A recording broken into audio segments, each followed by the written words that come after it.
एक भिखारी किसी किसान के घर भीख मांगने गया।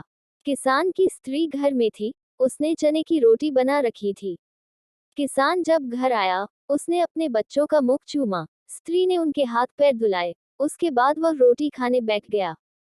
स्त्री ने एक मुट्ठी चना भिखारी को डाल दिया। भिखारी चना लेकर चल दिया।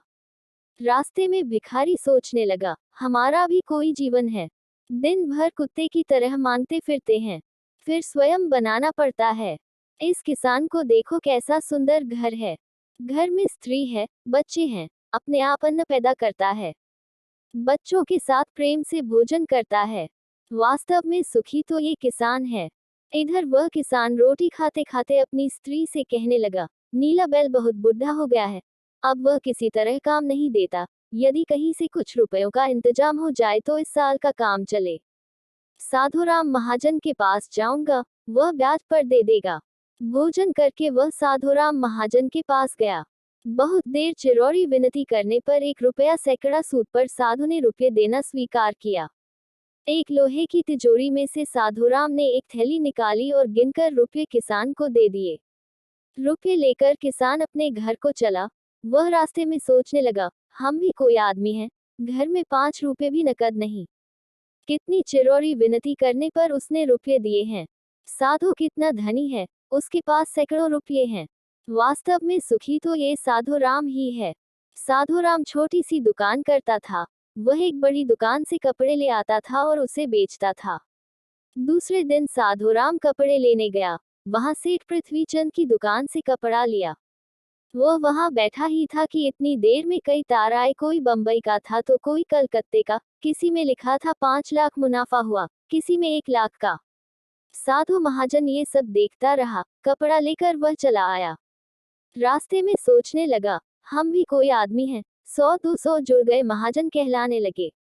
पृथ्वीचंद कैसे हैं, एक दिन में लाखों का फायदा।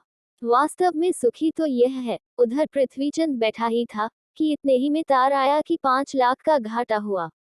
वह बड़ी चिंता में था कि नौकर ने कहा, आज लाट साहब की राय बहादुर सेठ की यहाँ दावत है, आपको जाना है। मोटर तैयार है। पृथ्वीचंद मोटर पर चढ़कर राय बहादुर की कोठी पर चला गया। वहां सोने चांदी की कुर्सियां पड़ी थी। राय बहादुर जी से कलेक्टर, कमिश्नर हाथ मिला रहे थे। बड़े बड़े सेठ खड़े थे।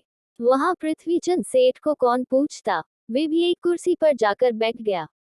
लाट साहब आए, राय बहादुर से हाथ मिलाया, उनके साथ चाय पी और चले गए। पृथ्वीचंद अपनी मोटर में लौट रहे थे।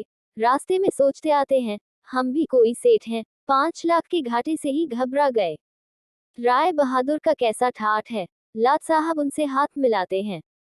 वास्तव में सुखी तो ये ही है। अब इधर लाट साहब के चले जाने पर राय बहादुर के सिर में दर्द हो गया। बड़े बड़े डॉक्टर आए, एक कमरे में पड़े थे। कई तार घाटे के एक साथ आ गए थे। उनकी भी चिंता थी, कारोबार की भी बात याद आ गई। वे चिंता में पड़े थे।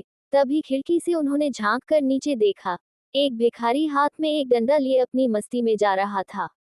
राय बहादुर ने उसे देखा और बोले, वास्तव में तो सुखी यही है, इसे न तो घाटे की चिंता न मुनाफे की फिक्र, इसे लाट साहब को पार्टी भी नहीं देनी पड़ती, सुखी तो यही है। शिक्षा। इस प्रसंग से हमें ये पता चलता है कि हम एक दूसरे को सुखी समझते हैं, पर वास्तव में सुखी कौन है, इसे तो वही जानता है जिसे आंतरिक शांति है, जिसे आंतरिक सुकून है।